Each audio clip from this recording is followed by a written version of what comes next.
burnout was sneaky. My Mm. burnout came in this space where I found myself on paper doing a tune it. I was the epitome of quote unquote success. I was a divorced mom, primary caregiver of a special needs son, traveling all over the world, speaking, making six figures, doing the thing. Checking all the boxes. I was the hashtag girl boss babe. And yet I felt fake. I felt like nothing was mine, but yet everything was working. Didn't know where the disconnect was.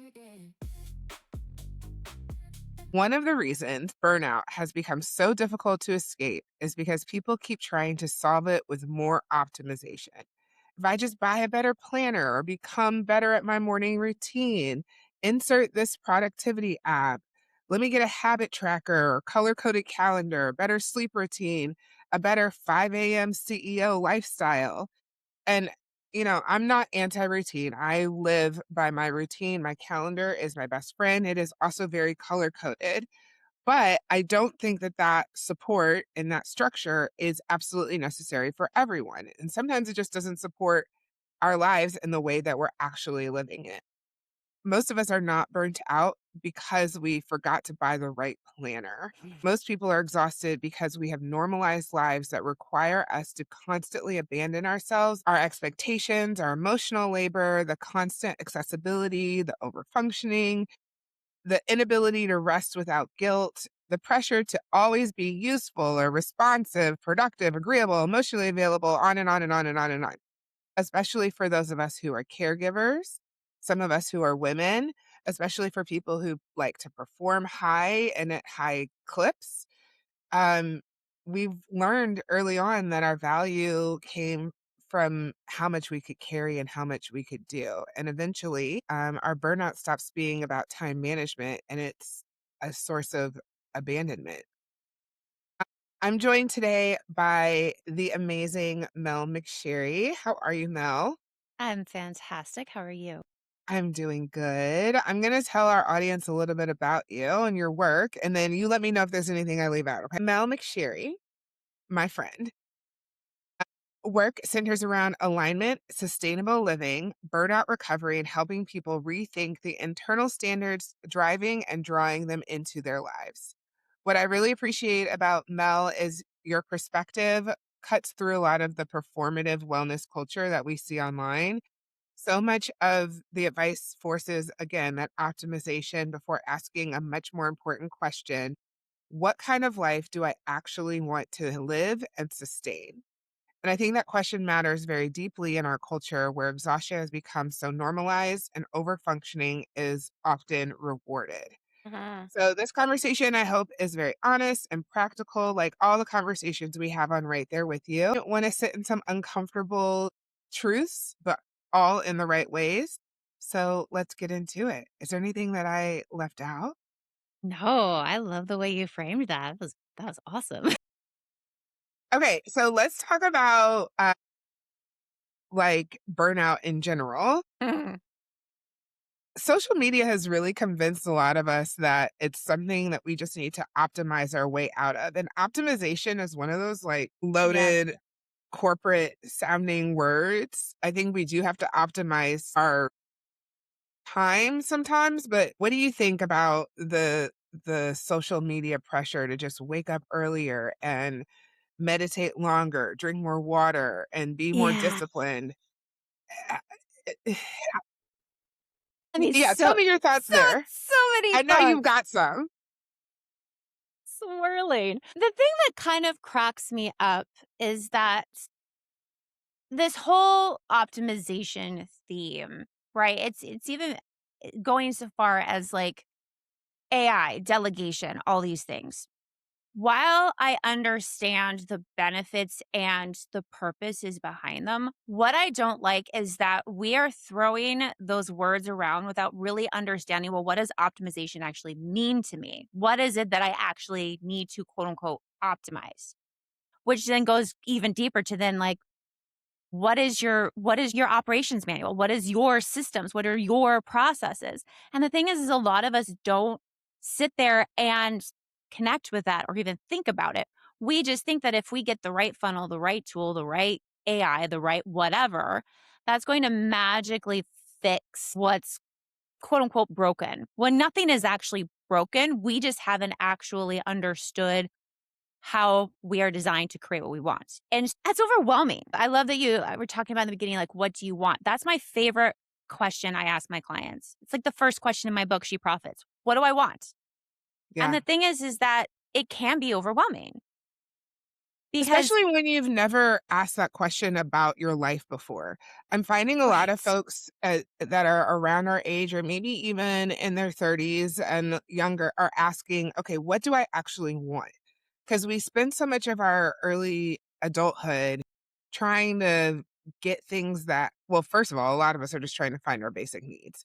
But right. then also then you get to a point of like, this is the thing that I thought that I wanted. And when I was growing up, I wanted to do ABC, XYZ. Mhm. And now maybe I have some of those things and I don't like them. Mhm. And then maybe I thought that I wanted more of this thing and I don't. And so what do I replace it with? It's a scary question. It is, and especially because a lot of those wants are major identifying factors for ourselves. Like that Say more about that. Yeah. it creates so coming from my story, I grew up in a very religious household, and with that and being assigned female at birth, there's certain identities that are just thrust on you through all the right, like Yes. mother, wife, daughter, in the Seventh-day Adventist world, nurse, like, for some reason, that's like the thing. It's the best way to find a husband. Anyway, but it's those titles that then give you kind of that reverse engineer factor of, oh, so if I wanna be a wife and a mother with 2.5 kids, then I need to your point, XYZ to get ABC. So that's my reverse engineer. And then on the side, yeah, it would be fun if I could be this person or do this thing. But when you Hmm. have that single trajectory, for some cultures, it's your schooling, it's your career. And when you hyper focus on those things for those titles, for those accolades, you let that shape yourself instead of let yourself shape what that means to you. Hmm. And when it does go awry, so for me, getting divorced in my mid 30s, discovering my identity as non-binary and queer later in life, it's this whole unpacking and it's it starts to really then shape how you create what you want and the way that you want to do that. But when you start to pull that thread, it's always that one little thing, right? There's something either major that happens or maybe something that's minor or a question that tickles your brain that's just like, ooh, that's starting Hmm. to unravel what I thought I wanted. Because when you go back to a why, it's the why, right? Why did I want to do this? Well, I wanted to make my parents happy. Well, because that's just all that I knew. Hmm. You start to understand and see that this was nothing or very little to do with you as a person. It was for those outside things. And I think even in that, when you're trying to systemize things and optimize things, that is still an outward environment and entity Yeah. controlling or conditioning you to just continue along that path without really asking those really deep and again, albeit overwhelming, but yet important questions of yourself. Yeah. It's almost as if and I think we talk a lot in the self-help slash wellness space about like healing, right? Mm, And this idea and going back to like the religiosity of it all, because it's like this idea that you're gonna be healed and like yeah. made whole and all that stuff. It's almost like we're replacing one version of that story with another, Yeah. Yep. be it routines or technology. If I put this like thing here, Mhm. then I will be fixed. Mhm. As opposed to, like, that life is evolving and, that who you are 10 years ago is not who you're gonna be 10 years from now, and Mhm. that's just how life is. Mhm. In your experience, where does that confusion between healing and, like, actual work, where Mm. does that where does that lie? I feel that it's reframing that there's nothing to fix. You're not Mm, broken. You just don't know yourself. And there's nothing wrong with that. So and it's not as clear cut as you need to heal from things. Yes, there are definitely things in my story and everybody else's that we need to heal from and grow through. However, it still has this connotation or this feeling to me that that means that there's something wrong. And there's Mm, nothing wrong. You just don't really understand what the quote unquote right thing is for you because again, it's all coming back to you don't really understand who you are, what you want and why you specifically want this and how you are designed to bring it forward. And this is going to I feel like this is going to sound like a very like arduous process. But it is a process, right? yeah, Nobody's going to listen to this episode and magically go, "There it is." yeah. That's, but what I say, what you say in this episode and the other episodes that you have created and the other things that they're going to listen to, it's going to start creating a different awareness of, well, why is this important to me? Why am I driving that I feel that I need to optimize my routine because I feel like that's the thing that's really getting in the way Mhm, of my success? Well, if we're going to tell that anymore, my routine is based off of me. So going even deeper. So it starts with me. It all comes mhm, back to you. And when you start to really first appreciate the way that you have been designed, the way that you have been quote unquote created, whether that is, you're neurodiverse, you have, all of these beautiful, lovely, unique facets to yourself. When you start really appreciating those for how they have created who you are in this moment, then you can start really advocating for the power that they have. mhm. And, for me, human design has significantly helped me do that because it's just given me not a framework. I'm actually really sick of that term. It's given me guidelines. It's given me information. It's given me vernacular because for the first time, I saw myself, like me, uniquely me, in a chart or in a report that I didn't have to fish out from somebody else's story. And none of it was, well, that's weird or, well, that's not right. All of it was just, holy fuck. Like, Yeah, thank you. yeah. There it is. That's why this felt weird. That's why this was always uncomfortable. That's why this worked so epically well. And when you get that validation and that confirmation, and then the vernacular to add, like I mentioned earlier, advocate for it, then again, that's that thread. And it's like, ooh, well, now that I know that, let me look back at what is my routine? Yeah. Why did I Let's establish this? let's talk a little bit about like what human design is because I'm new to the human design world. Hmm. Like I have a close dear friend who she will tell me things about myself based off of my human design and I'll be like, "Huh, that actually makes a lot of sense. Tell me more." For those who don't know, tell us what is human design and how do you use it in your work? Yeah. So human design layers several different modalities together. So it utilizes astrology, I Ching, Kabbalah, the chakras, and quantum physics. And what it is I like to call it's your inner operations manual. Some people like to call it the science of differentiation or your energetic blueprint. But what it does is it shows you, one, how much energy you have and where it comes from and how sustainable it naturally is. Two, how you are designed to utilize that energy and what that purpose is for yourself. So it gives you a lot of information on how you make your decisions, where your stories and your quote unquote trauma lives, prompts to find the wisdom through it and connect to it in a different way, and also just really understanding your cycles and your patterns and which ones are really yours that you can repeat naturally and which are the ones that have been so conditioned and so coerced by outside factors that's not even yourself at all. It's Mhm. always like for my clients, it's just that beautiful, big, deep breath that they've been looking for. Of just like I my favorite moment is when I'll say something and it always happens in every reading and I will see their shoulders drop and then just go, thank you. Yeah. Okay. I'm not Yeah. crazy. I'm not lazy. I'm not inconsistent. This is part of my process. So now that I can celebrate that, for lack of a better term, or at least understand it and appreciate it Now I can stop beating myself up on this and I can focus on this over here. Or I can tell this person to shut the fuck up and I can focus over here. Right.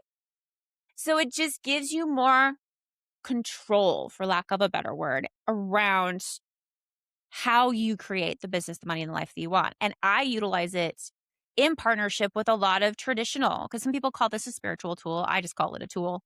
But I use it with a lot of, like I said, traditional tools and frameworks because there's practicality inside of this system. And when you pull the tools that you've already invested in, utilized and love, and then amplify it to you specifically, then all of a sudden it's a whole new ball game for you. So I use it with business owners to help them, be more sustainable and more empowered and confident inside of their businesses. I use it with individuals who are just in, like I like to say, in hallways in their life. There's this great quote that says, we always talk about the doors of opportunity, but rarely do we talk about the hallways in between. And I love being a hallway guide. So these are people who are in new spaces in their world and they, for the first time, want to go, well, now I want to figure out who the fuck I am and how am I really designed to move through Yeah. this. And I use it even with my friends in parenting. I use it in parenting, understanding their kids and their dynamics with their kids or with their partners. Like there's just so many ways to apply this because it just gets to know yourself in a way so then you can best support others as well as continue to advance and expand yourself in whatever area you're looking for. And I think one of the things that I notice in my work is there's just such a sense of overwhelm. There's Mhm. such a sense of I know that something isn't fitting right with the life that I have versus the life that I thought I would have and all these Mhm. things in between. To your point, maybe not recognizing that you're in a hallway and you're Mhm. just looking for a door. Um, but we're so encouraged to have all these other little tools and create Yeah. new routines that we never really take the time to like sit still and assess. And I love like that's where our work like really overlaps. I want to talk more about from a human design perspective, Mhm. what can contribute to like the burnout that people are experiencing and that sense of overwhelm, and how can human design help us identify it? Mm. I love this question because burnout is such a multi-layered word that I don't think we fully can understand it, if that makes sense. Like it's got this context of, okay, that just means that you have health crises, that everybody's miserable, that, all these things are burning down and shooting to shit, and you're just feeling all of these things. For me, my burnout was sneaky. My Mm, burnout came with in this area or in this space where I found myself on paper doing it. I mean, I was the epitome of quote unquote success. I was a divorced mom, primary caregiver of a special needs son. My son is autistic. And yet traveling all over the world, speaking, making six figures, doing the thing, right? checking all the Internally, boxes. right? Doing it. She's a boss babe. If I had hair, I'd flip it. Like, do a thing. Yeah, I was the hashtag boss, girl boss, boss babe. And yet I felt fake. I felt Yeah. disconnected. I felt like nothing was mine, but yet everything was working. So I didn't know where the disconnect was. And then COVID hit in 2020. And then I went to a physical burnout where I actually put my entire business on autopilot for the entire year of 2023. Got a therapist, did all things because my nervous system was shot.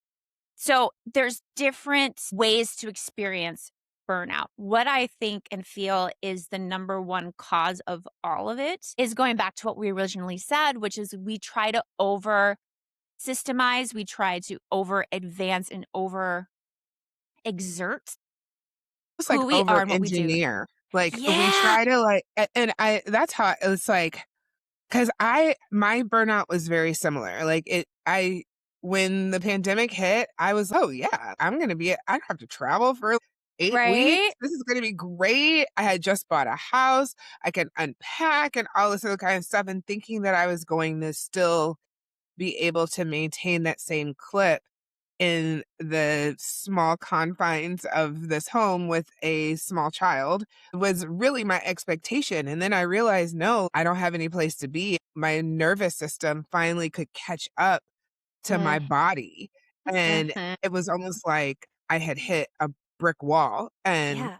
But I just kept thinking, I could still get all these things done. I just need to get up earlier or I just need to do this. And I am someone who really does enjoy routine. Mhm. I, Same. like my summer has started and every summer my kid goes to her dad. My time is Yep. 100% my own and I don't know Yep. what to do with myself. And so I think it I just thought I just need to maintain my same routine and get up earlier and journal harder and like things that we're taught that are supposed to give you time, space, energy were not giving me the time, space, and energy because I was over engineering my wellness Mhm. instead of focusing on actually being well. I think 2020 unlocked that for a lot of us, and a lot of us, it was that first introduction to that comfortableness of sitting with yourself. Yeah. Have Because you Go ahead. Keep going. no, I was just gonna say because, you and I and almost everybody else in this world, we were busy. We had our routines. We had our devices that help us feel better, our coping devices. We had all these things that we had access to that we took very much for granted or never really thought about why we were doing them. And when they Mhm. were all taken away, I know for me, I'm in Chicago, so we were in lockdown for a long time. So to have even the fact that I Texas, could not so much. not so much. I didn't even have access to my lakefront for 6 months, like, those little things that made such a big difference that I did not have access to. Stuck in a Mhm. room with my son who did virtual learning for a year and a half, so I was his as a autistic kid, I was his behavioral therapist, I was his occupational therapist, I was his speech therapist, I was, like, his aide, and still running a six-figure business. Like, it was an awakening for a lot of us of why was this so important? Okay, now that I don't have access to it, how can I still achieve something that feels successful or feels satisfactory or I feel some enjoyment that isn't around something that I have typically done? Yeah. Yeah. There's a point where overfunctioning becomes identity. Mhm. It's what I'm known for. I'm the Because it's dependable one. praised. Yes. Yeah. Yeah. Yeah. And Not that just shit's culturally, addicting. but that shit is addicting because Yeah, at the end of the day, we all wanna be validated. We all wanna have absolutely. that little tiny human inside of us to someone to say, you know, "You're doing a good job." Yeah. How does self-worth interlock or play into or counter that burnout idea? I think it's definitely fuel to the fire, Yeah. especially if you base predominantly either all of it or most of your self-worth on your achievements, on your accolades, on your productivity, then that is just yeah, it's fuel to the fire of overextension, of overwhelm, because you're just wanting more and more and more. You never stop to celebrate because once you hit a milestone, and I had a mentor like this too, where as soon as I hit a milestone, was there a celebration? Yeah, I got the little pat on the head, but then on that same breath, she'd be like, okay, now do double next month. Like there was never a time where I could just sit and enjoy it. Cause like, well, what can I accomplish next? And I think for a lot of us who are assigned female at birth or identify as women, especially in the entrepreneurial world, that is so pushed because then that's us leveling the playing field. That's us, building our own tables. And I'm not knocking that, but what I'm finding, especially now as we're moving into this very new environment in entrepreneurship and just the world in general, right? Outside of COVID and into this fuckery that's been happening for lack of a better term. It's that engagement of, well, what is the control that I have? And what is, we're so taught to just do it, to initiate, to do all these things. Well, in human design, that advice is not for everyone. Trust your gut. For me, I'm what's called an emotional authority, which means I need to sleep on my decision makings. If I'm in any sort of heightened emotion that is not, whether it's good or bad or in between, It's not a time for me to make decisions or take action. It's for me to sit still, to let it settle, to take in information, and then get the clarity at the end. So for me to trust my gut, that's an emotional reaction. And that's what I leaned on. So all these full body hell yeses that didn't turn out the way that I wanted them to, I was like, well, what? But I'm listening to my body. Yeah, but that's not the right thing to listen to. It's Yeah, just information. So it's understanding the fact that, again, how much energy you have, because you're a generator, correct? I am. Yeah. Yeah. So, generators in human design, you have a ton of energy. And the thing that I say to generators and manifesting generators who have the same energy strength as you do is just because you can doesn't mean you should. And that part. And I think that's where it's like, well, I could be doing this. I could be doing one more Have thing yeah. today. And like I've got 5 minutes. It only, I could do this one little task and then it just spills over into other things. And then Mm, I feel guilty yeah. because I sacrificed this thing. Just because you can doesn't mean you should. And then understanding where your energy comes from and where your Mhm. energy lies and using that to your advantage Yeah. rather than letting it just fuel you forward and keep propelling you in a direction that if you sat and thought about it a little bit, maybe isn't the direction you wanna go. Yeah. There's so much that we're taught to focus on external validation. It's addictive, man. It's like, Yeah. "Well, look, she did all these things," or whatever, like, Why can't I? why ca? Or Mhm. last year this time, I was doing blah, blah, blah, blah, blah, and I could be doing that again, like, why am I not and always in this sense of looking for the next or trying to build towards the next thing rather than Yeah. what is the next right thing. Yeah. But Yeah. going back to the energy, for me, that was such a huge advantage that I wasn't utilizing. So for me, I'm the opposite. I'm a projector. I have no natural energy source. I receive it from others. So I called myself an extroverted introvert. In fact, I was Mhm. just a projector that has what's called a line to hermit profile. I need to separate myself from people's energies because I can overutilize them. And that's exactly what I did when I got that information and then tracked, where I spent my energy from 2016 to 2020, because human design found me in March of 2020. It was that, like, oh, there's a reason why I can't network 4 days in a row and then do 6 phone calls the next day and then not want to just disappear for a month. Instead, it's like, oh, so if I get my energy from others and I want to utilize that in the most profitable way, mentally, emotionally, energetically, financially, how can I rearrange my schedule to support that? How do I rearrange my schedule to where I might take less meetings, but guess what? The quality of them are chef's fucking kiss. And I create a sustainability with that information. And then therefore I can optimize that sustainability because I know exactly which systems I need to put in place, what automatizations I can use to protect that for myself.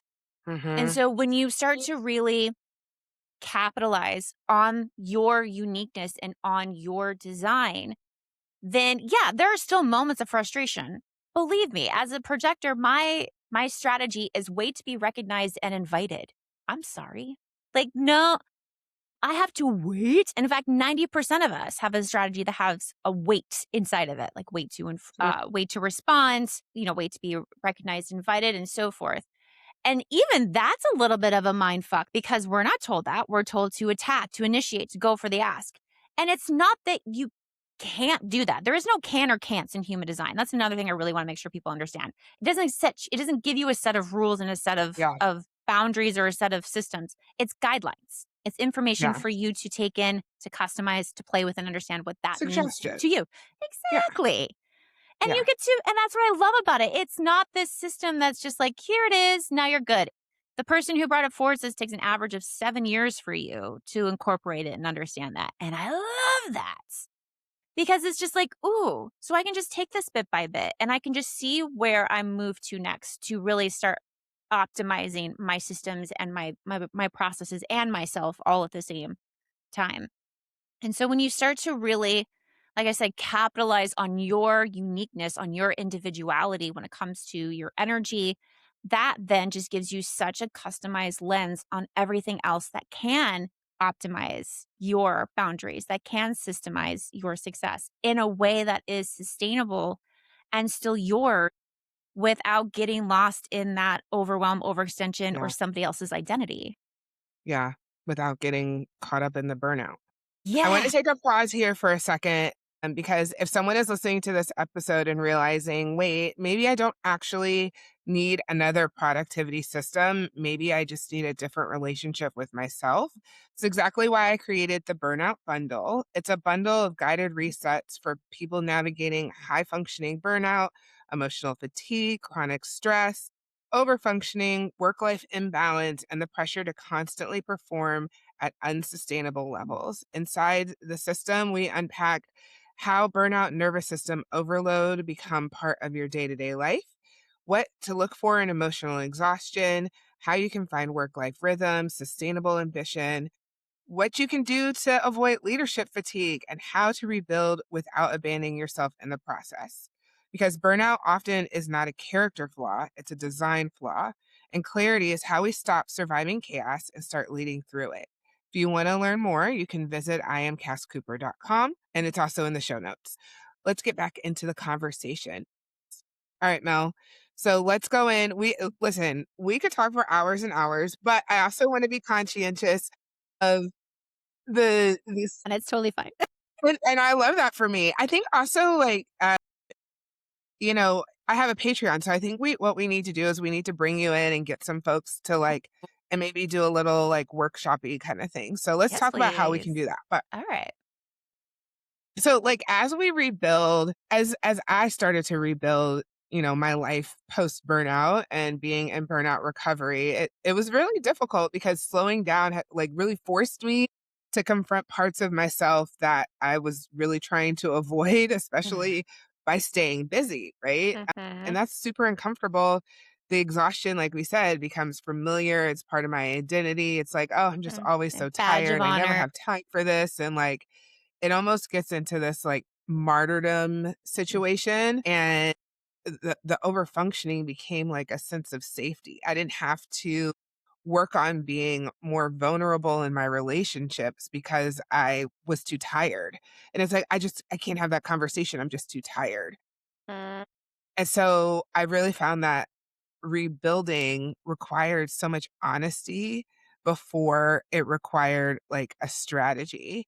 mhm. So, what changed in your life most significantly, not just when you found human design or when human design found you, but when you really started to name what burnout looked like in your life?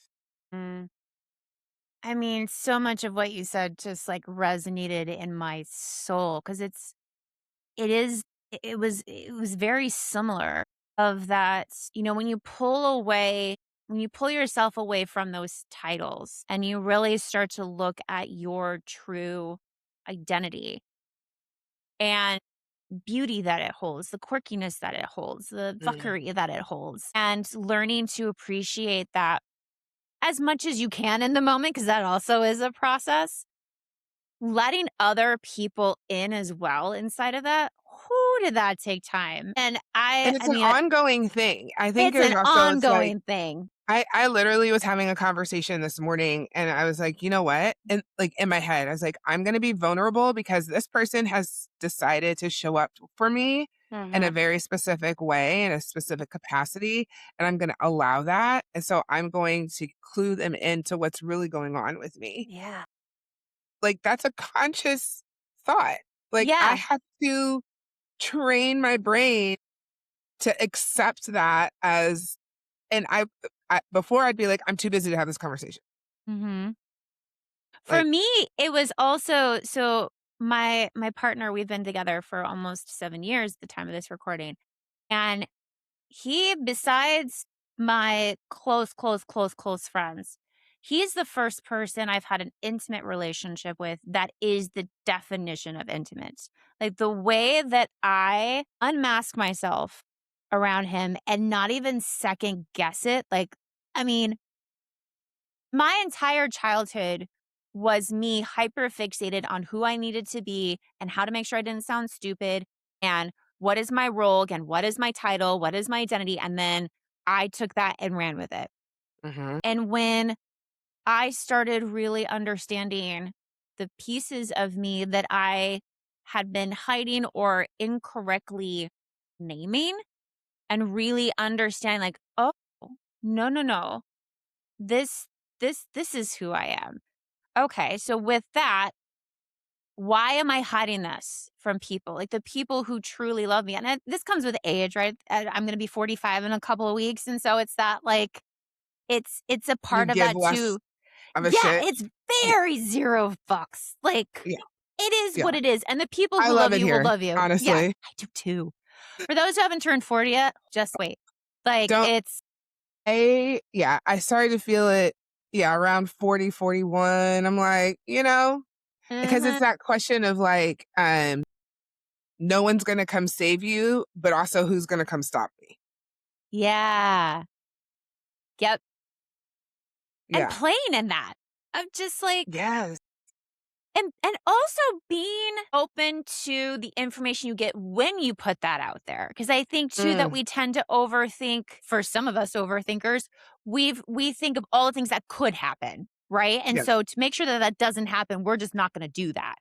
Instead, look at it as like, "Well, what could happen? What's gonna happen? What am I gonna learn? Whose true colors are gonna come out? What conversations am I gonna have? What is something that I thought was so sure of myself might be shaken a little bit that's gonna give me a moment to pause and evolve." And it's in that joy and in that play that so many beautiful things come from. I'm closer to my family and my friends than I have ever been. I'm closer to myself than I've ever been. The relationship Yeah. I have a teenage son, him and I are like I love how our relationship is progressing because he's seen me be myself. Because I know his design, I know how to encourage him to be himself and really embrace, all of his beautiful facets. And it is that like when it comes to that place of pure, and I'm tired of the word authenticity, but since there isn't really a better one, but it comes from that place of pure authenticity and pure sense of self, Mhm. then there's nothing you need to optimize. It's what can support it, what can amplify it in a way that is still coming from a space of growth, of expansion, of awareness. And also, how can we just see how being ourselves does naturally give us what we want and has us let go of how that's supposed to come into play? Does that make sense? Yeah. Yeah, totally. How can human design help people stop confusing Mm. exhaustion with success? Hmm. I mean, first of all, everybody already knows what that feels like. We just don't trust it. It comes back to trust Mm, because we think, oh, well, once I launch this thing, I'll feel better. Well, once I do this, I will get that. We always rely it on something that we need to just survive through or push through that's going to give us what we want. Like we mentioned earlier, like that martyrdom and that badge of honor of like, oh, I I only just slept. yeah, Yeah. oh, look at how busy my schedule is, and oh my gosh, it's 8 o'clock at night and I haven't eaten anything. I was like, "That is not Right? the It's goal." sustainable. No. Yeah, it's actually And very unhealthy. right? And Yeah. in human design, it shows you so one of the systems I mentioned was the chakra system, and those are located over certain centers in your body, certain chakras in your body.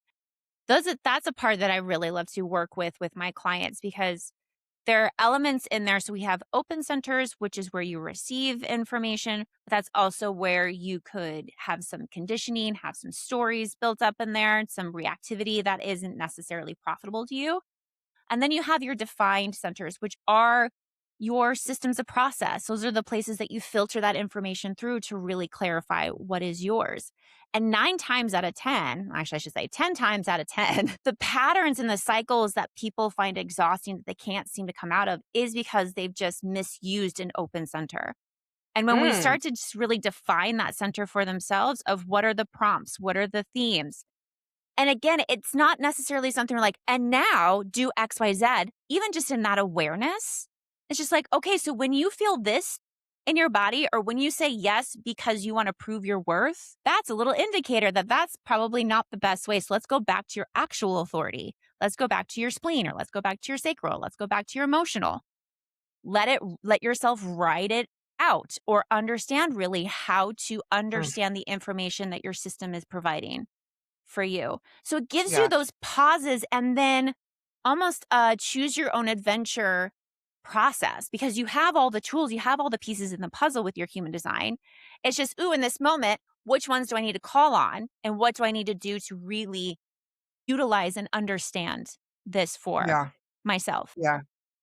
Yeah, I think that's so wise because so much of culture teaches us that we're not supposed to be in our bodies. The Yeah. answers are out there. Yeah. Seek out the It's just a experts. Yeah. Google search Yeah. away, or, Ask you Claude. know, yeah, like ask Claude, or Big Daddy God in the sky, or whatever Right. that looks like. And while some of that is helpful because I think we can gain wisdom from people and spiritual centers that are outside of us, the reality is the answers are gonna come from like, when you least expect it and from the Mhm. places that you tap into, and learning how to understand and interpret your own sense of knowing Mhm. is that's the life hack, man.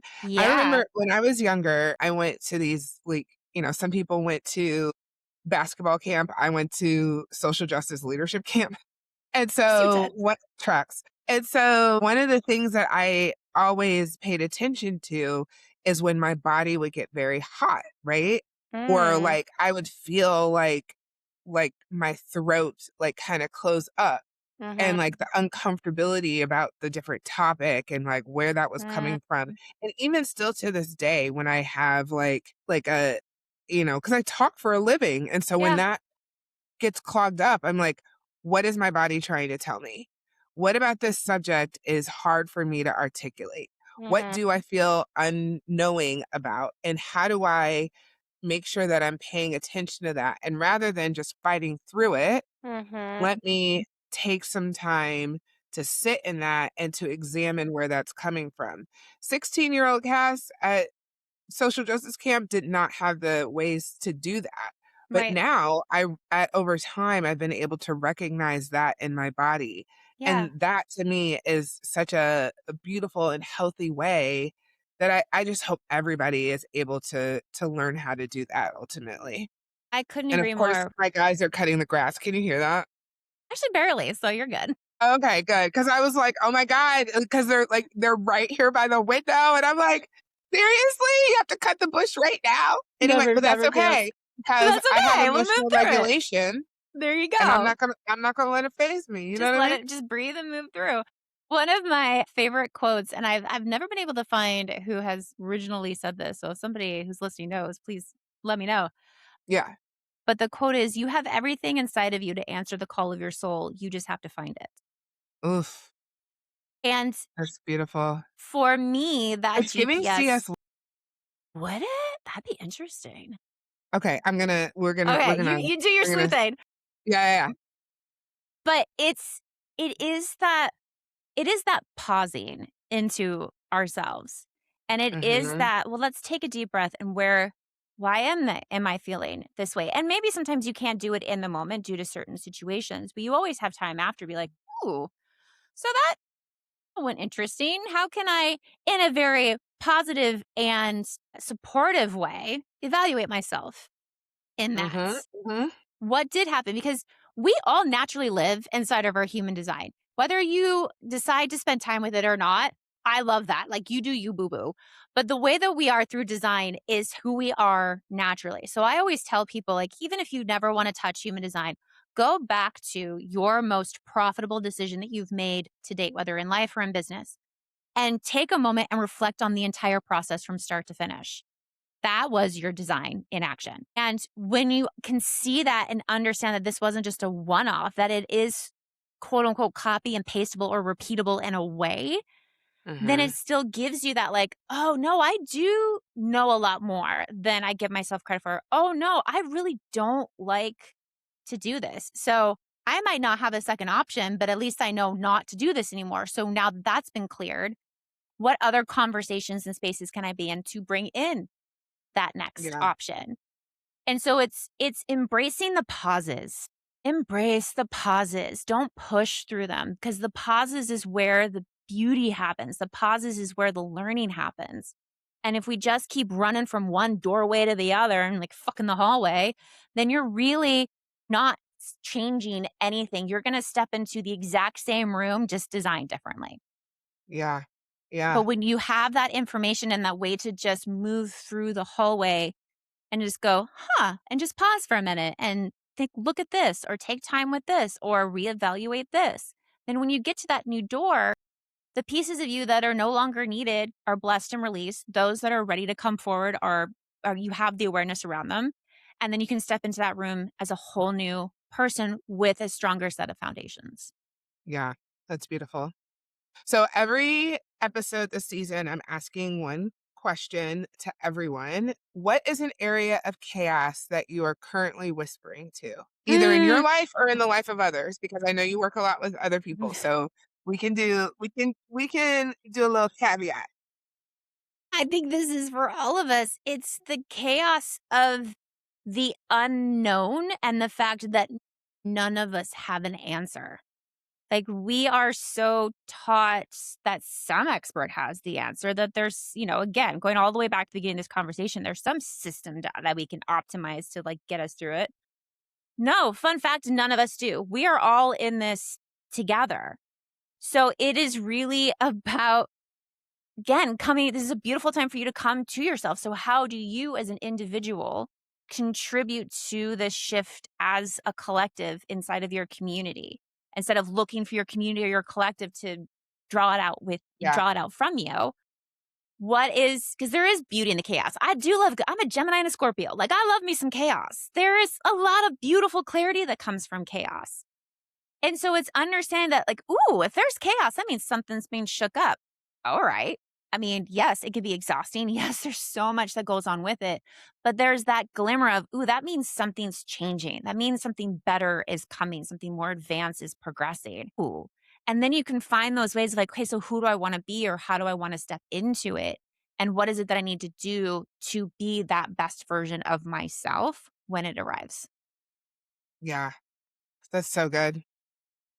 No notes. No notes. Thank you. Just thank you, Welcome. Mel. You're always a light and a blessing. Where can people find you? I'll put it in the show notes, of course, but like, let's make sure we figure out where people can find you. Yeah, absolutely. So if you want to respectfully stalk me, you can find me on Instagram at Mel_McSherry, or you can connect with me on LinkedIn. I'm also, if you're part of the queer community, I'm part of Hey Fam. So you can find me on there as well. If you would like to spend some time with me and you're just like, okay, a lot of things are coming up. I don't know what this is. Can I just have space to boot?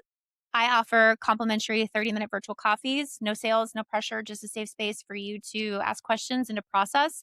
And you can schedule one of those at virtualcoffeewithmel.com or just check out my website, melmcsherry.com. I love it. All right. Well, I really believe that many people are so exhausted because we've spent years trying to optimize lives that were never sustainable to begin with. And eventually, our body is going to respond and react. The mind responds, our nervous system responds. And Mm. it's not because we're weak as humans, it's not because you have failed, it's not because you did not have discipline. No routine can compensate for a chronic sense of self abandonment. And maybe healing starts when we stop asking, how can I be more productive? And start asking, what standards am I no longer willing to tolerate? Because Mm. sustainable living is not built through endless optimization.